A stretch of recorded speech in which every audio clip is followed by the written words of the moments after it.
말 그대로 밀가루를 먹고 나타나는 반응이죠. 내 몸에서 밀가루에 대해서 면역 반응이 일어나는 거죠. 모든 음식에는 알러지 반응이 있고 뭐 음식물 알레르기라든지 그런 것들이 다 있죠. 근데 그중에 밀가루가 참 잘 일으켜요.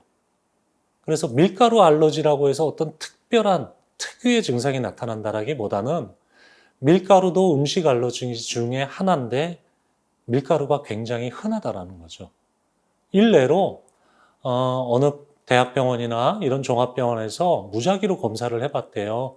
100명을 모아서 무작위로 검사를 했는데 75%가 밀가루에 대한 그런 반응들을 보인다는 얘기예요. 그래서 밀가루를 먹었을 때 나타나는 알러지 반응은 피부 쪽으로 염증이 심해져서 가려움증이나 뭐 두드러기나 어떤 뭐 홍반이나 이런 게 심해지는 경우도 있고요. 소화기 쪽으로, 위장관 알러지 쪽으로 해서 가스가 찬다든지 뭐 배가 아프다든지 설사를 한다든지 반대로 변비를 일으킨다든지 하는 것도 밀가루에 의한 위장관 알러지 증상 중에 하나죠.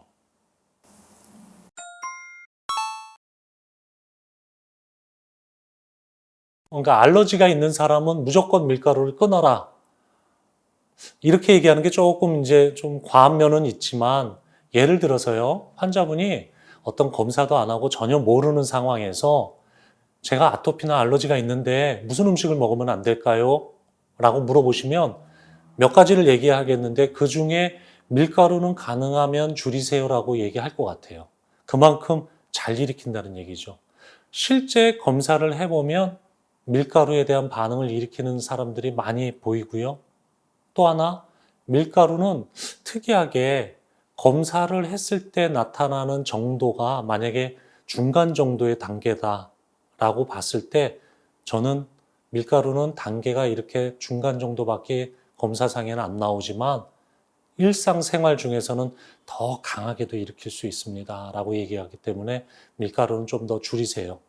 이렇게 얘기를 드리죠. 그리고 밀가루 같은 경우에는 먹고 바로 올라오는 증상보다는 좀 지연성 반응을 일으키는 경우가 많아요. 우리가 흔히 구분을 할 때 즉시성 반응 같은 경우는 보통 2시간 이내에 나타나는 걸 얘기하거든요. 근데 지연성 반응이라는 거는 심지어는 막 3일 후에도 나타나요. 그렇기 때문에 밀가루를 딱 먹고 뭐가 올라오네 이렇게 느끼는 사람보다는 그게 하루 이틀 지나서 점점 나쁘게 하는 경우가 많더라고요. 뭐 밀가루 알러지뿐만이 아니라 모든 음식 알러지가 그렇지만 내가 밀가루를 먹었을 때 확실히 반응을 일으킨다라는 걸 알게 되었고 뭐 검사에까지 확인이 되었다라면 당분간은 밀가루를 좀 차단하는 게 좋아요.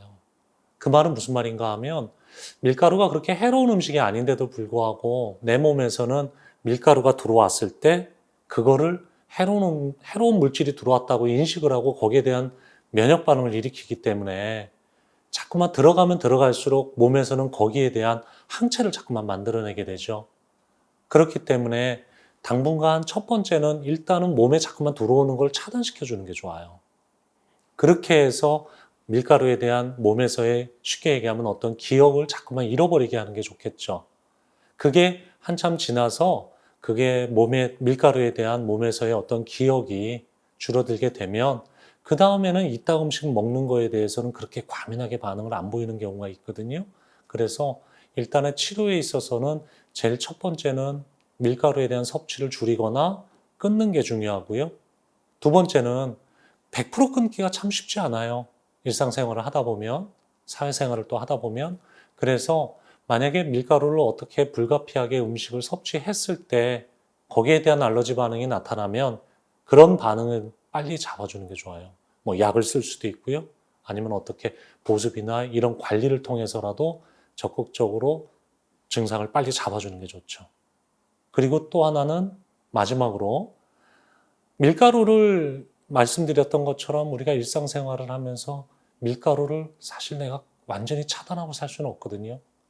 그런데 지금은 밀가루에 대한 반응이 굉장히 민감하기 때문에 조금만 들어와도 몸에서 반응을 하고 이렇게 되어 있는 상황이라면 몸에서 근본적으로 그런 면역 반응 자체를 완화시키고 몸의 상태에서 만성적인 염증, 몸의 면역계의 어떤 불균형, 이런 것들을 근본적으로 잡아주는 방법을 통해서 내가 미처 차단하지 못한 밀가루가 들어왔을 때 몸에서 예전처럼 과하게 반응하지 않는 그런 상태를 만들어주는 치료, 그런 치료가 필요하겠죠.